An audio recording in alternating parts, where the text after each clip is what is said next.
Bom dia, caro trader. Tudo bem com vocês? Marcel Torres com mais uma análise do halving do Bitcoin 4.0 que vai acontecer ano que vem. Conforme prometido na parte 1, eu iria fazer o ajuste daquela curva para poder mostrar para vocês o que nós podemos esperar. Lembrando que quanto mais a curva evolui, a gente então vai projetando e reajustando esse movimento. Vocês vão ver que o Bitcoin tem perspectiva para subir, mas também ele está muito afunilado. Vamos começar aqui, mas antes lembrando que essa análise é uma análise educacional aqui de forma alguma é um indicativo de investimento. É apenas a minha opinião subjetiva que está sendo compartilhada com vocês. Olha, vamos dar uma olhadinha aqui rapidinho. Nós tínhamos aqui, ó, olha só como é que nós tínhamos uma primeira evolução com um quadro bem aberto aqui, né? Do ponto 1 até o ponto máximo aqui, teve uma puxada forte. Depois tivemos um quadro mais alongado, porém um pouco menos alto, certo? Na verdade, fazendo um ajuste aqui, a gente consegue fazer esse alongamento aqui também, né? Esse último alongamento antes do estourinho ali. Então, a altura só que parece que está diminuindo, mas faz sentido porque aqui nós tínhamos uma largura, aí aqui nós tínhamos uma segunda largura, aí aqui nós tivemos uma terceira largura e a expectativa é a quarta largura, tá bom? Como que eu fiz o ajuste desta curva? A gente tem aqui, né, os pontos aonde a curva é tocada, tá? E aí, por causa desses pontos aqui, a gente vai encaixando a curva. Então, o que eu fiz? Eu dupliquei cada uma dessas linhas aqui, dessa curva de cima e a curva de baixo, e aí eu fui puxando de forma que o último desenho que eu tinha, que estava nesta região aqui, fosse prorrogado sem tirar nem pôr, ficar sobreposto literalmente. Então eu consegui alongar a curva. E era de se esperar que o movimento fosse fechando, certo? Fosse fechando para cá cada vez mais, e é o que está acontecendo.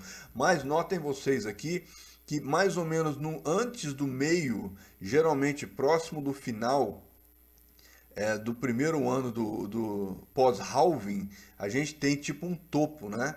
A gente tem mais ou menos aqui um topo. Se isso for verdade, então o nosso topo está aqui mais ou menos, o que equivale a 169 mil, arredondando para cima, 169 mil dólares o Bitcoin, o que significa que ele vai um pouco mais do que dobrar o último pico. Se a gente for olhar aqui, ó,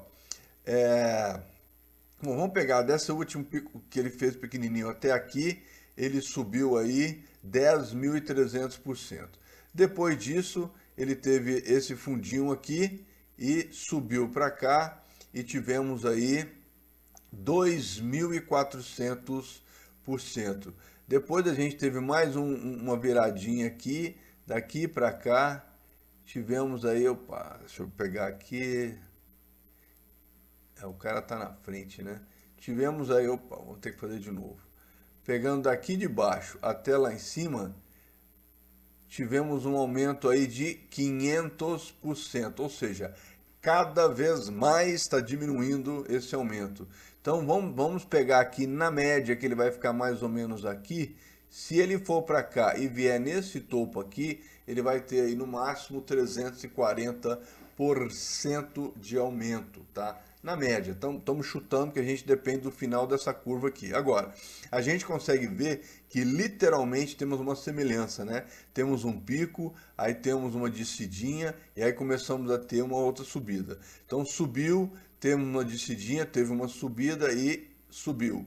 Temos uma descidinha, teve uma subida e esperamos que ela suba de novo. Então, assim, se a gente for olhar, nós estamos com este ponto que equivaleria, é que aqui não tem igual, equivaleria a este ponto aqui, seria mais ou menos este. Tivemos um fundo aqui, provavelmente este é o fundo. Então a gente pode esperar mais um pico em algum lugar por aqui. O que pode, vamos pegar aqui como referência, aqui ele pegou a resistência lá de cima, aqui ele já ficou mais ou menos no suporte, a resistência, Então, pode ser que, ó, aqui ele subiu mais ou menos, aqui ele já subiu bastante. Será que aqui ele vai igualar? Se ele igualar, ele volta aos 70 mil dólares aqui, né? 66, 67 mil dólares aqui. Então, ele vai bater nesse ponto, né? Seguindo essa lógica de que foi pequeno, foi médio e foi total. Então, pode ser que realmente ele chegue nesse ponto, faça mais uma correção pré-halving e aí, estoure então para cima. Então, temos aí uma observação muito interessante. Lembrando que o halving vai acontecer mais ou menos por volta de 29 de abril do ano que vem.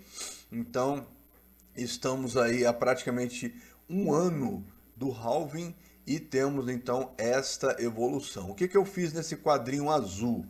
Como eu falei com vocês aqui, o quadrinho tinha uma determinada altura, diminuiu um pouco, por coincidência diminuiu mesmo tanto. Então o que eu fiz? Eu fui mantendo essa redução da altura e estreitou. E por coincidência ficou algo interessante, porque era isso que é esperado, já que aqui essa área, cada vez mais que a gente anda nela, ela vai afunilando. Então a expectativa é que o retângulo também afunile, dado o movimento que nós temos. Então a gente pode ver aqui que bate certinho aqui. A gente teve aqui um halving em 2000, 2004, 2008 aqui, ó. Quer ver? Aqui, ó, abril, onde é que nós estamos aqui, ó? 13 de maio, onde é que é? Abril, aqui também foi mais ou menos março, abril. O que a gente pode fazer é isso aqui, ó. Vamos apertar o cara um pouquinho, trazer ele para cá e colocar mais uma projeção futura aqui, tá, ó. Arrastar para cá, colocar mais ou menos maio de 2008. Maio de 2008, abril, aqui, ó. Vamos colocar 1º de maio aqui, trocar essa cor, colocar uma cor diferenciada. Vamos ver aqui, tá tudo azul, tá o verdinho, vamos colocar o vermelho, tá? Não, vamos deixar o verde. E esse cara aqui é que eu vou colocar vermelho, já que o halving ali embaixo está pintado também de vermelho, né? Então aqui, ó. Então a gente tem a projeção futura para o halving aqui. Trocar também o tipo de linha dele, para ficar mais óbvio. Olha lá, ó. A gente tem uma projeção do halving, então a gente vê aí, ó, tá tudo fechando direitinho, tá tudo indo dentro do normal. Agora, vocês repararam que na última análise que eu fiz, eu peguei estes dois fundos aqui e tracei esse triângulo que geralmente tem em todos os outros halvings, certo? Então a gente tem esse afunilamento aqui. Lembrando que eu dei uma acochambrations aqui, porque se eu fosse obedecer esse topo, na verdade não seria um triângulo. Seria o quê? Seria uma cunha aonde, a partir de próximo do halving, ele então pode o quê? Ele vai subindo, subindo, subindo e dropa. Ok? Então, pela primeira vez a gente tem essa cunha. Lembrando que ela também pode acabar virando aqui, vamos ver como é que vai ficar o próximo topo aqui, ela pode virar um triângulo ascendente, e aí ele vai ficar aqui enrolando aqui dentro, aí chega no triângulo ascendente aqui, ele rompe para cima, pode também ser. Lembrando que nós estamos numa fase totalmente ímpar no cenário geopolítico e macroeconômico, né, da economia do mundo e tudo mais. Lembrando que a moeda do Fed já foi definida, já foi, entre aspas, lançada. Chamaram-na de Cripto 2.0. Vou colocar o link aqui no final desse vídeo para vocês poderem assistir. Então, ainda tem uma agência mundial que cuida de assuntos de moedas digitais, mas nunca ela mexeu uma palha para falar sobre Bitcoin. E pior, ela chama as moedas digitais dos governos, do FMI dos governos, né? Banco Central afora aí, está chamando de Cripto 2.0, criptomoeda 2.0, o que automaticamente nos leva a acreditar que o Bitcoin e Companhia Limitada são criptomoedas 1.0. E aí, essa instituição já existe há muito tempo e nunca ninguém havia falado dela, que ela existe para poder regulamentar, para poder fazer, para poder acontecer com o mundo das criptomoedas. Aí a pergunta que fica, oi? Porque nunca se preocupou em trabalhar em prol da criptomoedas 1.0, certo? E agora estão dizendo aí que sempre trabalhou em prol das moedas digitais 2.0, obviamente, certo? Então vamos ver como é que vai ficar isso daí. Estou para fazer mais um TW Review para vocês, aonde eu vou trazer mais informação para vocês, como que não só eles estão cada vez mais evoluindo e tendendo a estimular as criptos 2.0, como eles estão voltando a falar sobre irregularidades, sobre o mau uso, né, criminoso e etc. das criptos 1.0. Então parece que assim, falaram tanto e aí todo mundo aderiu.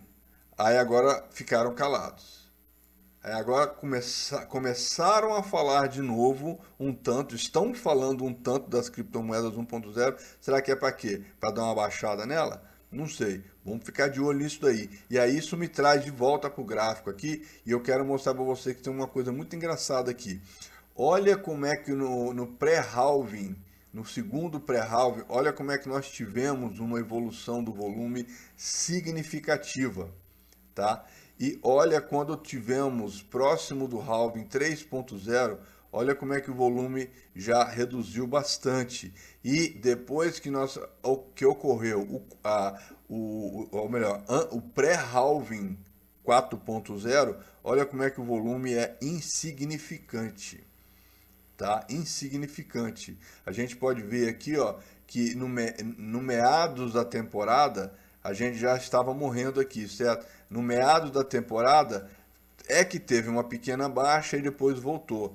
Aqui no meados da temporada teve uma pequena baixa e depois voltou. A gente não está vendo isso daqui mais, tá? Então assim, minha visão, minha opinião, monitore ou melhor, estude a carteira das baleias, tá? Como eu já expliquei para vocês, uma vez eu estudei a carteira das baleias, né, em 2019, quando começaram a liberar.